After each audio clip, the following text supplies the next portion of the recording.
Langsung MPM 2203010051 Prodi Ekonomi Syariah USB. Baik, di video kali ini saya buat untuk memenuhi tugas ranking mata kuliah pendidikan kelas korupsi. Saya ucapkan terima kasih kepada Bapak dan Ibu yang sudah berkenan hadir untuk disosialisasi saat ini. Materi pertama yaitu tentang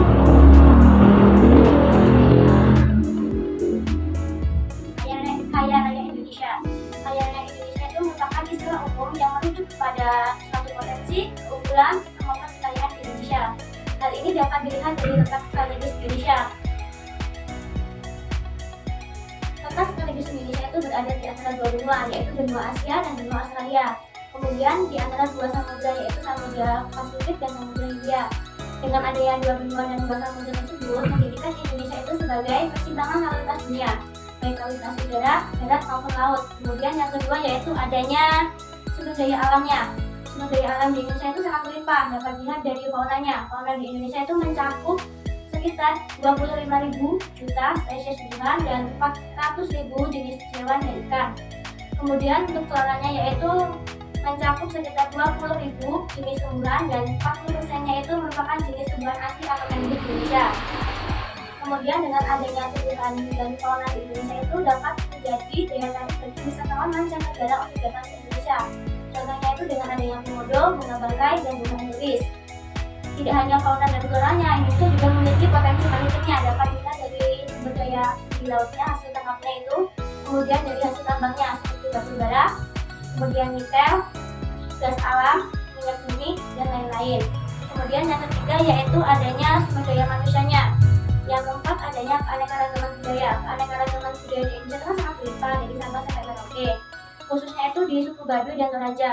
Di suku kedua itu masih sangat lengkap atau sangat terjaga, jadi hal itu dapat menjadi daya tarik wisatawan untuk datang ke daerah tersebut. Kemudian yang kedua yaitu adanya realita Indonesia. Realita Indonesia itu dapat dilihat dari sebab CPI dan HDI-nya. CPI merupakan indeks persepsi korupsi. Nah, CPI ini digunakan untuk mengukur tingkat korupsi di suatu negara melalui sektor publiknya. Kemudian kalau HDI itu indeks pembangunan manusia. Nah, HDI ini dirilis oleh United Nations Development Programme atau UNDP. Nah, HDI ini digunakan untuk mengukur kualitas pembangunan manusia. HDI ini juga berfokus pada ada 3 aspek yang difokuskan dalam HDI, yaitu dalam aspek pendidikan, kesehatan maupun ekonominya. Kemudian yang selanjutnya yaitu CPI di Indonesia. CPI di Indonesia itu memperoleh skor sekitar 33/100 dan memperoleh skor di 121 sampai 121 dari 180 negara. Hal ini berarti menjelaskan bahwa Indonesia itu masih memiliki tingkat korupsi yang sangat tinggi dari negara-negara lain. Kemudian HDI-nya itu memperoleh skor di 0,600. Hal ini menjelaskan bahwa Indonesia itu masih memiliki kualitas pembangunan yang sangat rendah. Hal ini dapat dilihat dari sektor pendidikannya, kesehatan, dan ekonomi masih lemah. Kemudian yang selanjutnya yaitu apa sih yang akan terjadi jika Indonesia tidak ada korupsi? Yang pertama yaitu akan adanya anggaran negara yang dapat digunakan untuk meningkatkan kesejahteraan masyarakatnya. Kemudian yang kedua yaitu adanya kualitas fasilitas umum yang akan menjadi lebih baik seperti jalanan, rumah sakit, sekolah itu akan menjadi lebih baik. Kemudian yang ketiga yaitu adanya pelayanan publik untuk meningkatkan pelayanan publik yang akan menjadi lebih cepat. Contohnya itu akan adanya pembayaran melalui QRIS, terus kayak pakai teknologi yang lebih modern. Kemudian yang keempat yaitu adanya pertumbuhan ekonomi yang akan meningkat. Kemudian yang kelima yaitu akan munculnya kepercayaan masyarakat terhadap lembaga-lembaga tinggi seperti pemerintahan. Kemudian yang keenam yaitu akan munculnya atau akan mengurangi citra negatif terhadap pemerintah atau lembaga-lembaga lain akan berkurang. Kemudian yang selanjutnya yaitu korupsi. Di sini ada yang tahu nggak Bapak Ibu tentang korupsi itu apa? Yang dimaksud dengan korupsi? Korupsi itu mungkin gitu ya, penggelapan uang yang dilakukan suatu oknum dan tidak disosialisasikan sesuai dengan aturan dari pemerintah. Ya, betul. Bisa seperti itu. Nah, di sini saya akan menjelaskan dulu apa korupsi secara bahasa. Nah, korupsi secara bahasa itu ada 2, jadi bahasa Latin dari Perancis dan Belanda. Jika dari Perancis itu bahasa Latinnya itu corruption, Jika dari Belanda yaitu korupsi, yang jika di Indonesia kan itu menjadi kebusukan, keburukan, kebejatan, tidak bermoral dan ketidakjujuran. Sedangkan secara umumnya korupsi itu merupakan suatu tindakan penyalahgunaan wewenang, jabatan atau kekuasaan yang dilakukan oleh salah satu oknum untuk kepentingan pribadinya. Nah, atau dapat juga dikatakan sebagai suatu tindakan untuk memperoleh keuntungan lebih dengan cara tidak benar. Yang selanjutnya yaitu adanya bentuk-bentuk korupsi. Bentuk-bentuk korupsi di sini tuh ada 7 macam. Yang pertama yaitu adanya kerugian keuangan negara. Contohnya yaitu ada seorang pejabat tinggi yang menggunakan alokasi dana pembayaran proyek dana jembatan yang digunakan untuk kepentingan pribadinya, sehingga tuh anggaran dana dari proyek pembangunan jembatannya itu akan terbengkalai dan negara itu akan mengalami kerugian sangat besar. Kemudian yang kedua yaitu adanya suap menyuap. Di sini contohnya tuh kayak seorang pejabat dinas yang memberikan uang senilai 300 rupiah kepada dinas perizinan untuk memperoleh usahanya. Maksudnya rugi. Banyak contohnya tuh kayak gini. Misalnya ada seorang pejabat yang ingin usahanya tuh diizinkan, tapi itu sebenarnya tuh dia tuh tidak memenuhi syarat.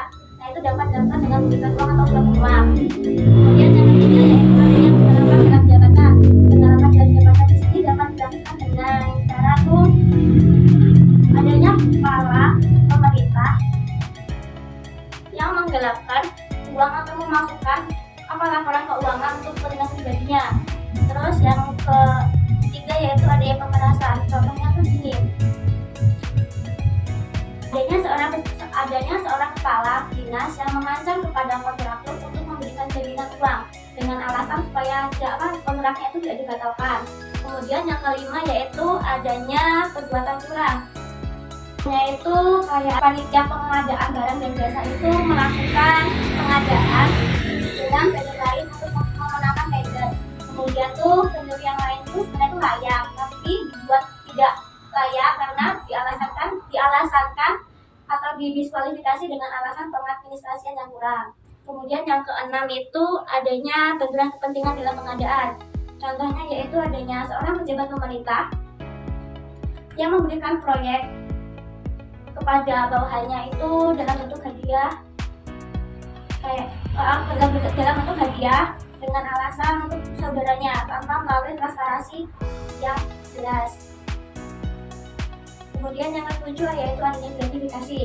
Contohnya yaitu adanya seorang pejabat yang menerima hadiah dari bos besarnya dengan alasan karena udah berhasil memenangkan perusahaan yang disetujui, padahal sebenarnya itu nggak boleh. Hal itu tetap berkaitan dengan jabatannya.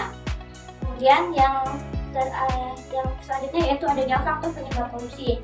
Faktor penyebab korupsi itu ada 4 macam berdasarkan teori Gon oleh Jack Bolon. Yang pertama yaitu adanya teori greed, yaitu adanya ketamakan di dalam dirinya masing-masing seorang manusia. Kemudian yang kedua yaitu adanya opportunity, yaitu kesempatan. Kemudian adanya need, yaitu kebutuhan. Selanjutnya yang ketiga yaitu adanya explosion atau pengungkapan. Yang selanjutnya yaitu adanya dampak masif korupsi atau dampak negatifnya.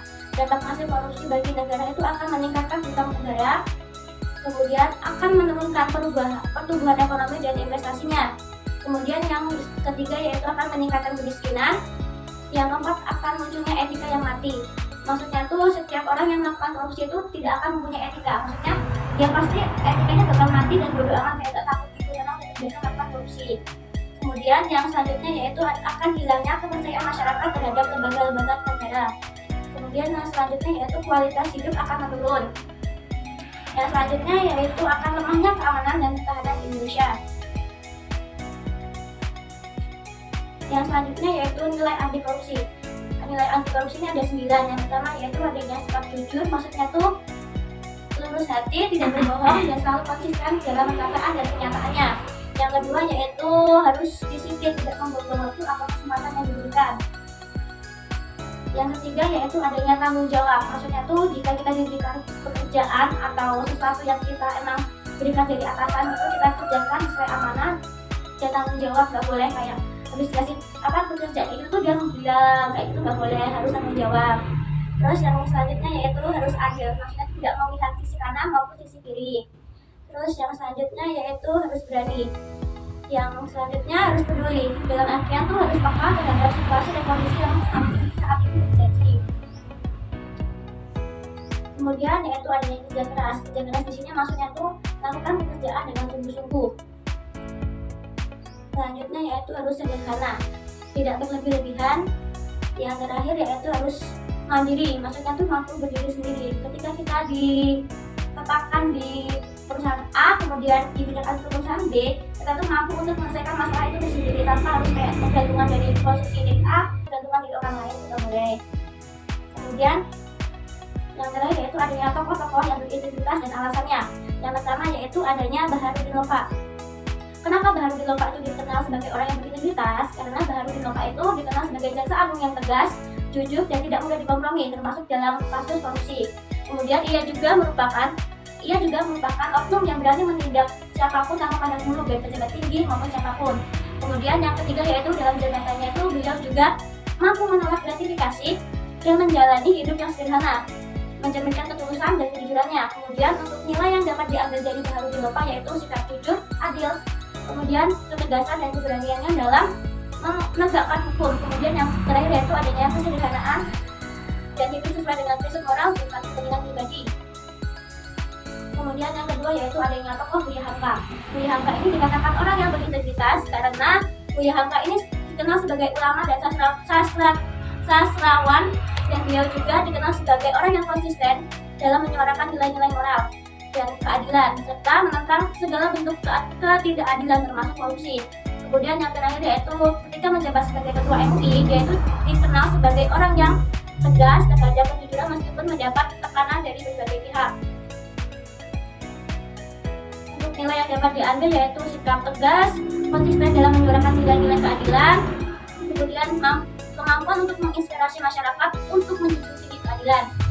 Kemudian yang ketiga yaitu adanya Bung Hatta. Bung Hatta dikatakan sebagai tokoh yang berintegritas karena beliau ini juga merupakan bapak proklamator Indonesia. Kemudian beliau juga dikenal sebagai figur yang jujur dan sederhana meskipun memiliki kekuasaan yang tinggi. Kemudian Bung Hatta juga dikatakan orang berintegritas karena ia selalu menolak untuk penyalahgunaan kekuasaan dan menekankan pentingnya pemerintahan yang bersih. Kemudian yang ketiga yaitu tidak pernah memanfaatkan jabatan demi kepentingan pribadinya. Yang selanjutnya nilai yang dapat diambil yaitu sikap jujur, hidup sederhana meskipun jabatannya tinggi. Yang ketiga yaitu fokus pada kepentingan rakyat dan negara di atas kepentingan pribadinya. Baik, mungkin cukup sekian yang dapat saya sampaikan. Saya mohon maaf jika terdapat salah kata atau salah perkataan kepada saat menjelaskan materi tadi. Saya mohon maaf. Saya ucapkan terima kasih kepada para audiens. Saya ucapkan Assalamualaikum warahmatullahi wabarakatuh. Waalaikumsalam warahmatullahi wabarakatuh.